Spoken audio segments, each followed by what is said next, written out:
सुस्त गधा। एक गांव में एक नमक का व्यापारी रहा करता था। वो गांव के हर दुकान पर नमक बेचता था।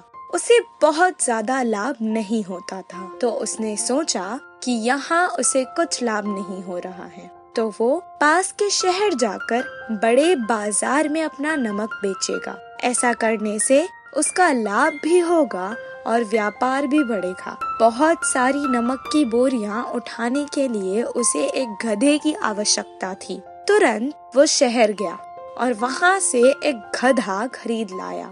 हर दिन वो अपने गधे पर नमक की बोरियां लाद कर शहर जाता और उसे बेचकर खूब पैसे कमाता था।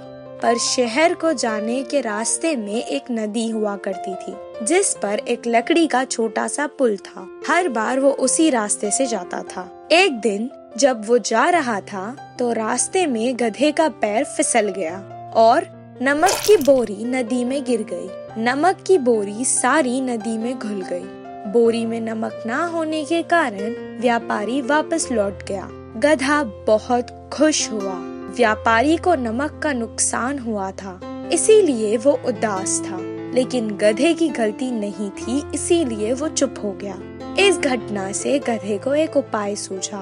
रोज मुझसे ये भारी बोरियां उठवाता था, अब मैं रोज ऐसे ही करूँगा।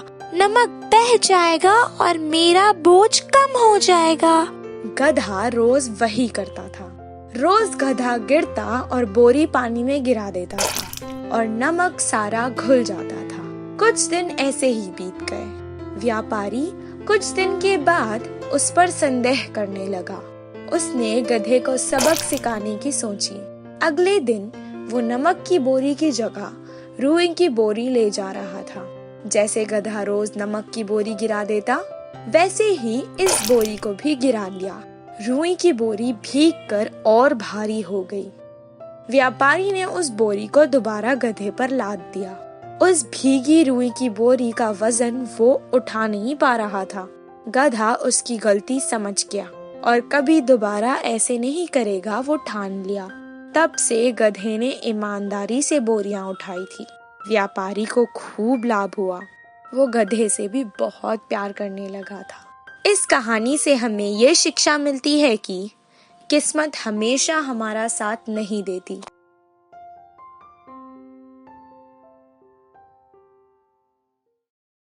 शेर और बक की कहानी।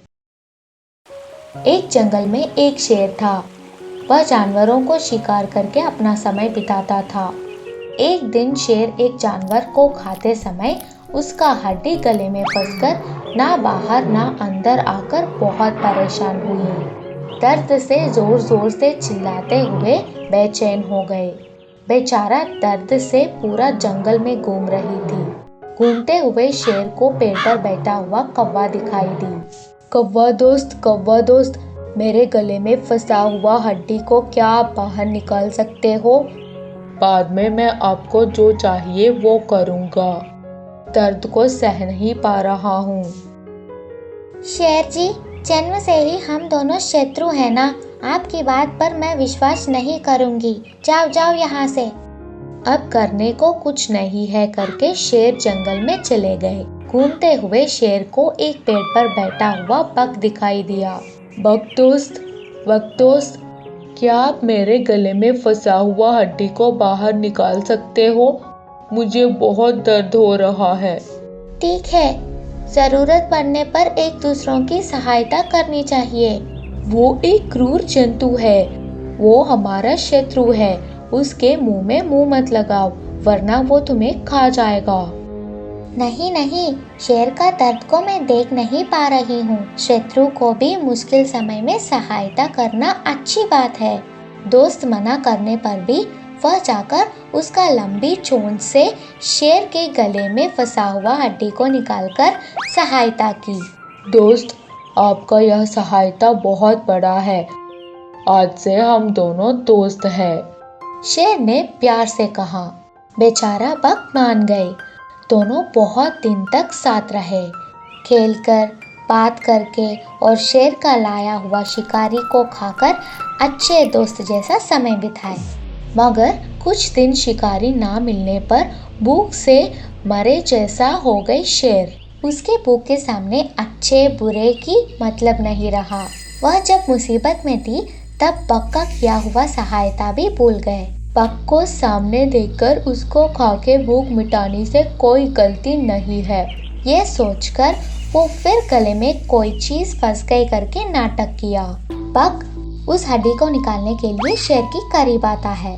फिर मौका देखकर एकदम से शेर उसको पकड़ लेता है और फिर उसे खा लेता है। इसीलिए बड़े लोग बताते हैं कि शत्रु से दोस्ती ठीक नहीं है। बंदर और आम की कहानी। एक समय की बात था, एक जंगल में एक नदी था और उस नदी के किनारे बड़े से एक आम का पेड़ था और उस पेड़ पर एक बंदर रहता था। उसको खाना ढूंढने के लिए कहीं नहीं जाना पड़ेगा, ये सोचकर उसी पेड़ को उसने उसका घर बना लिया। लेकिन कुछ दिनों से नदी के उस किनारे पर एक लोमड़ी आकर पानी पीता था और उसी पानी से अपना पेट भरता था।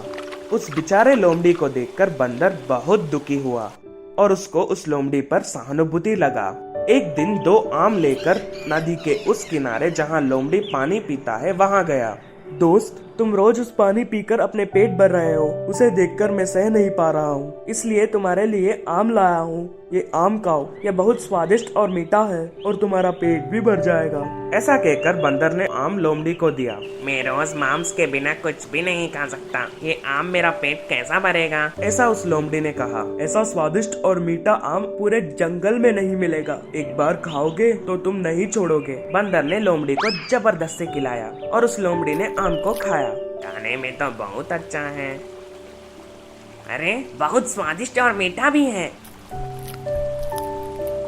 मैं बहुत दूर से सफर करके आ रहा हूँ और बहुत थक चुका हूँ, एक और फल मिलेगा तो बहुत अच्छा होगा। ऐसा उस लोमड़ी पूछने पर उस बंदर ने खुशी खुशी एक और आम भी उसको दे दिया। उस आम को खाने के बाद उस लोमड़ी ने, ये फल बहुत स्वादिष्ट है, ऐसे फल तुमको रोज खाने के लिए मिल रहा है, तुम बहुत भाग्यवान हो। ऐसा उस बंदर को प्रशंसा दिया। उस दिन से वो दोनों लोमड़ी और बंदर अच्छे दोस्त बन गए और लोमड़ी भी उस दिन से खाने के लिए इधर उधर जाना बंद कर दिया और उन फलों को खाना शुरू किया। अच्छे से अपना पेट भरकर खाना खाकर अपने घर जाता था। यही उसका रोज का काम भी बन गया। एक दिन उसने टोकरी भर आम लेकर एक शेर के पास गया। उस शेर ने कभी भी मांस की बजाय कुछ भी नहीं खाया, लेकिन उस लोमड़ी की बड़े चढ़ाव बातें सुनकर पहली बार बिना मांस के उस आम खाया।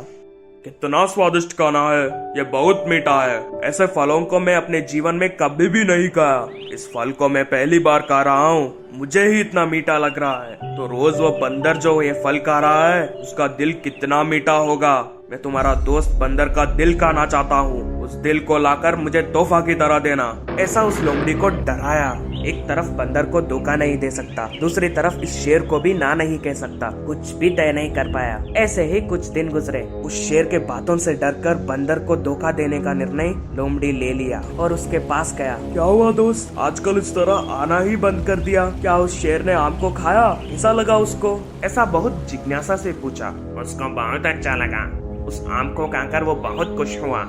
उसने तुम्हारे भेजे हुए आम के लिए कृतज्ञता करते हुए तुमको उसके घर में भोजन के लिए बुलाया, इसलिए तुम्हें लेने आया हूँ। लोमड़ी के बातों को मानकर बंदर और लोमड़ी ने शेर के पास जाने के लिए अपना सफर शुरू किया। लेकिन रास्ते में लोमड़ी ने सच बता दी कि शेर ने उस बंदर के दिल को खाने के लिए मांगा था। वो सुनते ही बंदर बहुत घबरा जाता है। एक तरफ शेर, दूसरी तरफ लोमड़ी, दोनों शिकार करके मुझे मार देंगे। ऐसा सोचकर इस समस्या से बचने की तरीका सोचता है। तुरंत ही उस बंदर ने हंसते हुए लोमड़ी को, अरे यार, ये बात मुझे पहले ही बता देता, अभी देखो कितना देर हो गया। क्या हुआ? ऐसा लोमड़ी ने पूछा। वो शेर तो मेरा दिल मांग रहा है, मैं तो अपना दिल मेरा पेट पर लटकाया, अभी क्या करें? ऐसा बंदर ने कहा। ठीक है, हम वापस जाकर उस दिल को लेकर आएंगे। ऐसे मुड़कर दोनों पीछे गए। बंदर का योजना काम कर रहा है सोचकर वो खुश होता है। नदी के पास आते ही बंदर एक झपक से उड़कर अपने पेड़ के ऊपर चढ़ जाता है। लोमड़ी को तो सब चालाक समझते हैं, लेकिन तुमको इतनी आसानी से बुद्धू बना सकता हूँ ये मैं कभी नहीं सोचा था। कोई भी अपना दिल को बाहर निकाल कर लटका सकता है क्या? ऐसे करने से कोई जिंदा रहेगा क्या? ये छोटी सी बात भी तुम्हारे दिमाग में नहीं आया? जब तुम भूखे हो मैंने तुम्हें सहाय किया, लेकिन तुम तो मुझे मारना चाहा। तुम कभी भी तुम्हारा चेहरा मुझे मत दिखाओ, चले जाओ यहाँ से। ऐसे बंदर ने उसको चेतावनी दिया। इस कहानी का नीति ये है कि चतुराई से झूठ बोलकर भी समस्या से बाहर आ सकते हैं।